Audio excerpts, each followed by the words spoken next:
Being President of the United States isn't just about signing laws, giving speeches, or shaking hands. It's about carrying the weight of impossible choices, decisions made behind closed doors, in moments of crisis, when every path leads to risk. Some chose peace, others chose war, some clung to principles and paid the price, others broke their own rules for the sake of survival. This video isn't a highlight reel. It's the truth about the hardest decision each U.S. president ever made, the moment that defined their time in office and changed the nation forever. The decisions we remember aren't always the ones in textbooks. Sometimes they happen in silence, in doubt, in darkness. But those moments shaped everything that came next. If these leaders had chosen differently, the Civil War might have started. Decades earlier, America's borders might look completely different, and freedom, for some, may never have come at all. The Revolution was over, and America was fragile. Then came the Whiskey Rebellion, farmers in Pennsylvania refusing to pay a new federal tax. Washington faced a nightmare. If he sent troops, he'd look like a tyrant, the very kind of ruler he'd fought against. But if he did nothing, the Constitution would look like a joke. He tried negotiation first, peaceful talks, but they failed. So at 62 years old, the man who led America to freedom mounted a horse again and led 13,000 troops toward his own citizens. It wasn't a battle. It was a message. The rule of law is real. The Constitution has teeth. He hated doing it, but Washington knew, without order, freedom doesn't survive. John Adams' war with France seemed certain. Paranoia spread like wildfire. In 1798, Congress passed the Alien and Sedition Acts, giving the government power to deport immigrants and imprison those who spoke against it. Adams hated these laws. He believed in liberty, free speech, dissent, but fear was louder. His party demanded action. He signed them, hoping to keep the fragile young republic from tearing apart. The backlash was enormous. Newspapers turned on him. Voters abandoned him. It likely cost him a second term, but Adams believed that unity, however flawed, was better than chaos. Thomas Jefferson in 1803. Jefferson received an offer from Napoleon, the entire Louisiana Territory, for just $15 million.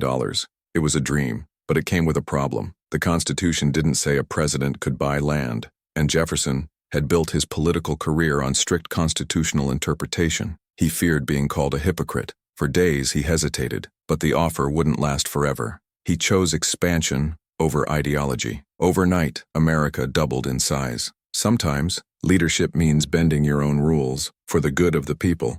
James Madison British ships were seizing American sailors and disrupting trade. Madison tried everything: embargoes, diplomacy, patience. But by 1812 he had to decide: war or surrender. The U.S. military was small, divided, unprepared, declaring war on Britain was a massive risk. It could destroy the nation, but not acting would signal weakness forever. He chose war. The Capitol burned, the people panicked, but in the end, America stood firm, and Madison proved the Republic could fight for its independence twice. James Monroe, Missouri wanted to join the Union as a slave state. The North was furious. The South threatened secession. If Monroe said yes, he'd anger half the nation. If he said no, the Union might fracture. After months of debate, a compromise. Missouri would allow slavery. Maine would enter as a free state. Slavery would be banned in new northern territories. Monroe signed it. He knew it wasn't a solution, just a pause, a fragile truce, delaying the inevitable storm. Sometimes, the hardest choice is to stall, knowing the reckoning is still coming. John Quincy Adams, he had a dream, a bold modern America, crisscrossed with roads, canals, public schools, even a national observatory. But Congress laughed. His opponents blocked him at every turn. He could have compromised. He could have pandered. But he refused. He pushed forward alone. It cost him allies. It cost him power. And in the next election, it cost him the presidency. But Adams believed progress demanded conviction, even when no one followed.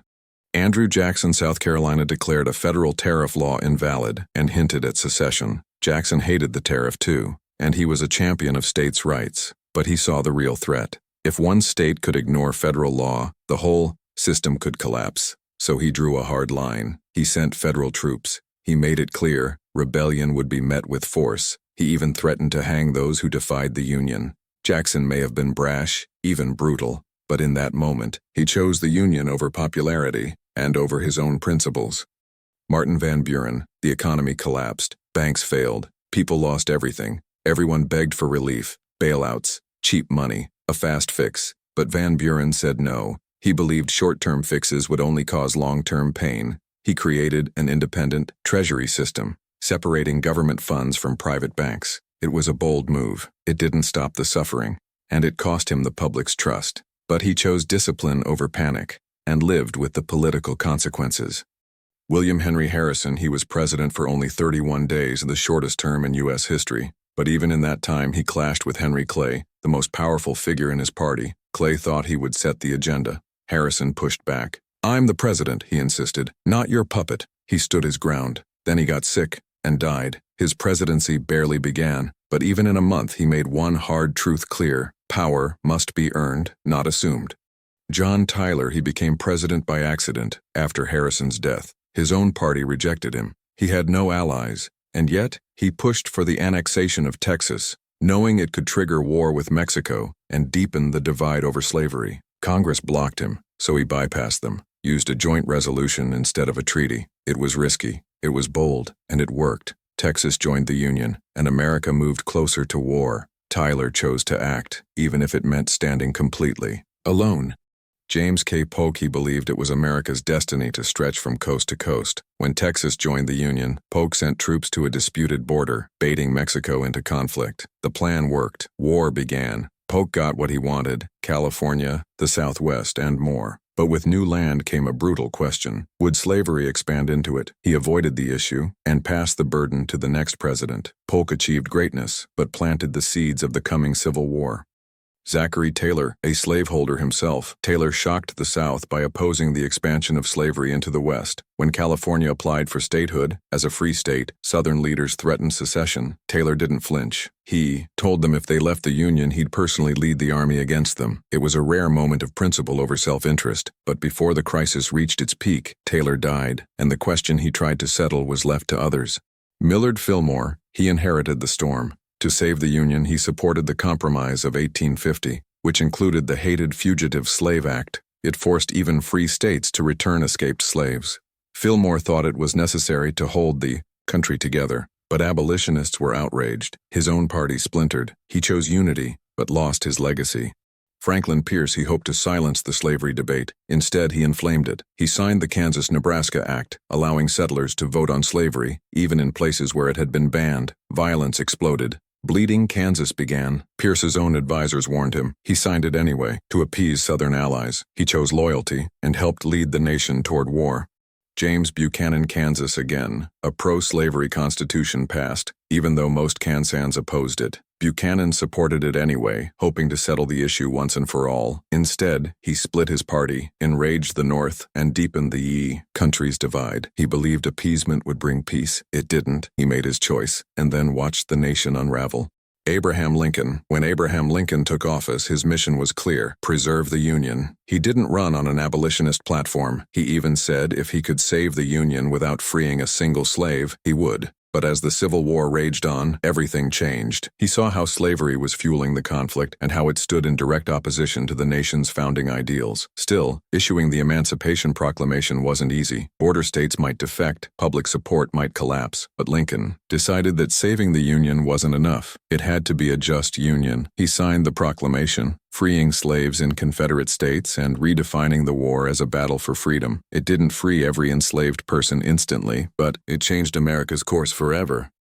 Andrew Johnson. After Lincoln's assassination, Johnson faced a broken nation. The South was defeated but defiant. Johnson wanted to bring them back quickly, with minimal punishment. Congress, especially radical Republicans, wanted strict terms and protections for freed Black Americans. Johnson vetoed bill after bill. He thought he was honoring Lincoln's wish for healing, but his actions enraged Congress. Eventually, when he violated the Tenure of Office Act, they impeached him, the first president in history to face it. He survived by one Senate vote, but his choices left a power vacuum, and Reconstruction collapsed into chaos. Ulysses S. Grant America entered a depression. Farmers and workers begged for help. Congress passed a bill to print more paper money, inflation that might ease debt temporarily, but Grant vetoed it. He knew it would relieve pain in the short term, but he feared it would destroy trust in the economy long term. He chose financial stability over popularity. It was a deeply unpopular decision and likely deepened the economic downturn, but Grant believed a president serves the future, not just the moment.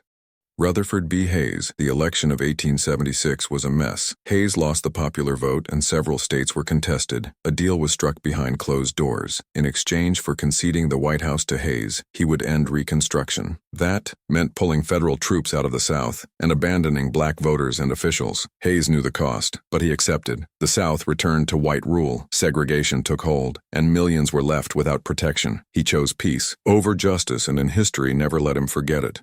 James A. Garfield. Garfield took office during a battle over federal jobs. The spoils system let presidents hand out positions to friends and allies. Garfield believed in reform, and he refused to play the game. He stood up to political machines. He demanded merit over loyalty. It was a brave stand, but it made enemies. One of them, angry over being denied a job, shot Garfield in the back. He lingered for weeks before dying. His sacrifice pushed Congress to finally pass civil service reform. He lost his life but changed the system. Chester A. Arthur was the least likely reformer. He was the spoils system, a political insider who rose through party loyalty. But after Garfield's assassination, public pressure exploded. Arthur shocked everyone by backing the Pendleton Act, which mandated merit-based hiring for government jobs. He defied his allies, betrayed his past, and redefined his legacy. Sometimes the hardest choice is changing who you've always been. Grover Cleveland. During his second term, a depression crushed the nation. Silver advocates wanted to inflate the currency. Farmers and workers begged for relief. But Cleveland held firm to the gold standard, believing it would protect long-term stability. He knew it would cost him support. His party fractured. In the next election, Republicans swept to power, but Cleveland believed in doing what was right, not what was easy.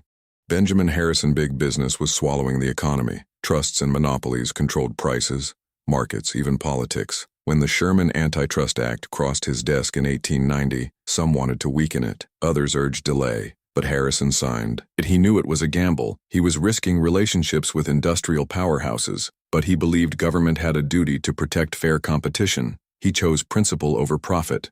William McKinley. In 1898, the USS Maine exploded in Havana Harbor. The press and the public demanded war with Spain. McKinley hesitated. He'd seen war. He knew the cost, but political pressure mounted, and he eventually gave in. The Spanish-American War began. America won quickly, gaining the Philippines, Puerto Rico, and Guam. But with victory came empire. McKinley had wanted peace, but he became the president who turned America into a global power. Theodore Roosevelt. Coal miners went on strike. Owners refused to negotiate. Winter was coming. America faced a fuel crisis. Roosevelt had to choose, side with labor or big business. Instead, he brought both sides to the White House and threatened to use the army to run the mines. It was unprecedented. No president had ever done anything like it. He forced a deal and proved that government could stand up to corporate power. He called it the Square Deal, and it changed the presidency forever. William Howard Taft. Taft was Roosevelt's hand-picked successor, but when Taft allowed the government to sue U.S. Steel, a company Roosevelt had once supported, it shattered their alliance. Taft believed the law had to be applied equally, no matter the past, but Roosevelt took it personally. Their split divided the Republican Party and handed the next election to the Democrats. Taft chose law over loyalty and paid for it. Woodrow Wilson. He won re-election in 1916 with the slogan, "He kept us out of war." But when Germany resumed unrestricted submarine warfare and the Zimmerman telegram exposed threats against the U.S., Wilson changed course. He asked Congress to declare war in 1917. He knew it meant sending Americans to die on foreign soil. He knew it would break his promise, but he believed staying out meant surrendering America's voice in shaping peace. It redefined his presidency and America's role in the world. Warren G. Harding came to power calling for a return to normalcy, but one prisoner defied that, Eugene V. Debs, jailed for opposing the WWI draft. Harding's party wanted Debs to stay behind bars, but Harding commuted his sentence, even invited him to the White House. He said it was time to heal. It was unpopular, but it was merciful. Calvin Coolidge. Coolidge was beloved, re-elected, admired for his calm leadership. But in 1924, tragedy struck. His teenage son died from an infection. Coolidge withdrew emotionally, and in 1928, at the height of his popularity, he made a quiet, shocking choice. He walked away. No speech, no drama, just one sentence. "I do not choose to run for president in 1928. Sometimes the hardest choice is knowing when to stop." Herbert Hoover. The stock market crashed in 1929. Panic spread. Congress passed a massive tariff bill to protect American jobs. Economists begged Hoover to veto it, warning it would trigger a trade war. He didn't. Hoover signed the Smoot-Hawley tariff, hoping it would calm the public. Instead, it made things worse. Foreign nations retaliated. Exports collapsed. The Great Depression deepened. Years later, Hoover admitted it was a mistake, but the damage had been done. Franklin D. Roosevelt, after Pearl Harbor, fear gripped the West Coast. Military officials pressured FDR to act. Even without evidence, they claimed Japanese Americans posed a threat. In 1942, Roosevelt signed Executive Order 9066, forcing over 100,000 people, most of them citizens, into internment camps. Some advisors objected. FDR ignored them. He believed it was a wartime necessity. He never revisited the decision. Today, it's one of the darkest stains on his legacy, a reminder that even great leaders can make devastating choices in the name of safety. Harry S. Truman in 1945, the war in Europe was over, but Japan refused to surrender. American military leaders warned that a land invasion could cost hundreds of thousands of lives. Then Truman was told about a secret weapon, the atomic bomb. He could end the war swiftly, but at a horrific cost to civilians. No president had ever made a decision like this. He chose to drop the bombs, first on Hiroshima, then Nagasaki. The war ended days later. Truman stood by the choice for the rest of his life, but the world would never be the same again.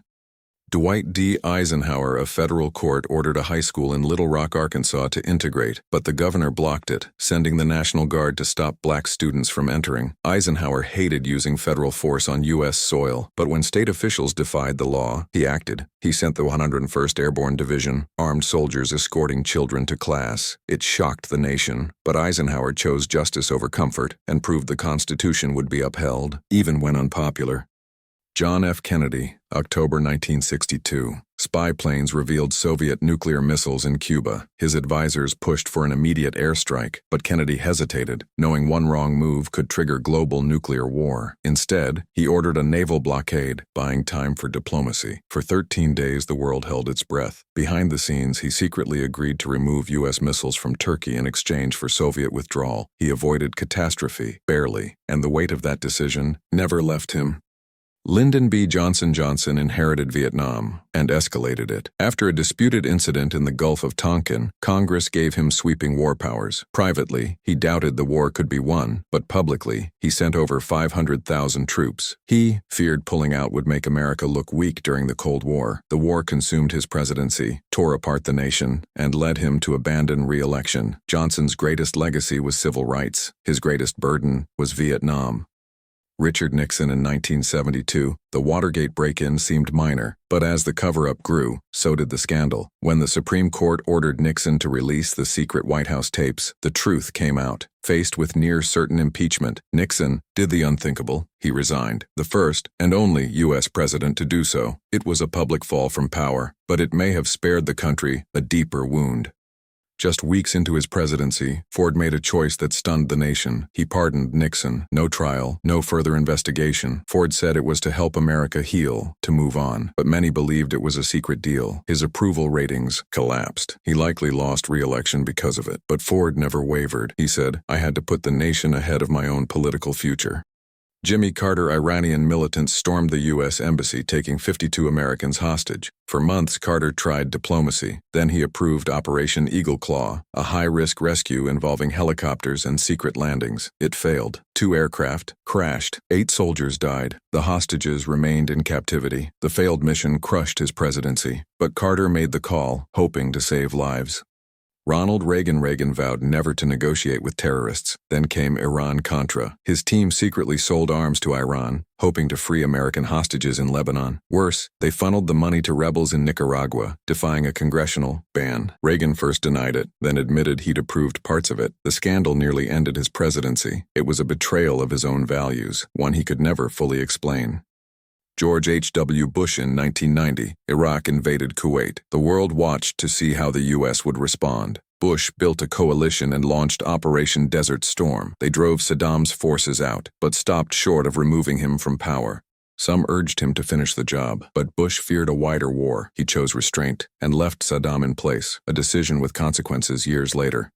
Bill Clinton in 1998, news broke about Clinton's affair with Monica Lewinsky. He denied it, publicly and under oath. But the truth came out. He was impeached for perjury and obstruction of justice. Clinton admitted he'd misled the country and nearly lost his office. The scandal divided the nation and became a stain on an otherwise prosperous presidency.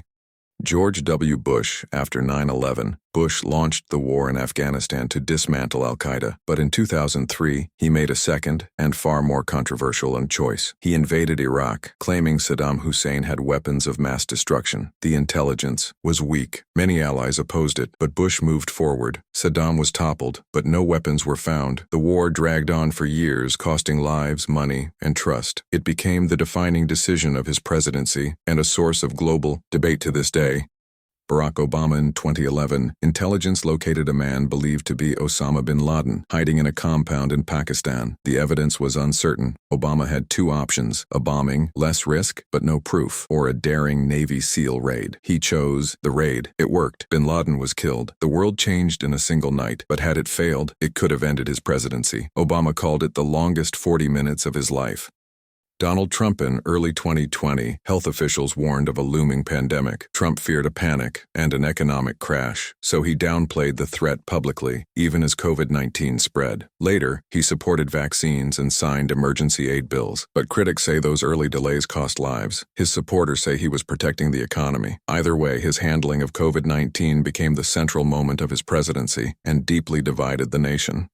Joe Biden. For years, Biden supported ending the war in Afghanistan. In 2021, he finally gave the order. U.S. troops withdrew, but chaos erupted. The Taliban took over within days. Thousands scrambled to flee. A suicide bombing killed 13 American troops. Biden said the war had to end, that staying longer wouldn't fix anything. But the messy withdrawal shocked the world and became the most controversial decision of his presidency so far. Final reflection. Every president faces a moment of reckoning. Not a campaign, not a speech, but a choice. Sometimes it's about war, sometimes about values. Sometimes it's just about doing what's right, even when it hurts. Not every decision here was wise. Not every president chose well, but each choice, hard, flawed, or brave, shaped the story of America. Which decision shocked you most? Which one would you have made differently? Tell us in the comments. Let's talk about it. And if you found this valuable, please like, subscribe, and share. There's more truth, more history, and more hard conversations ahead. This is the True Archive, where truth lives on.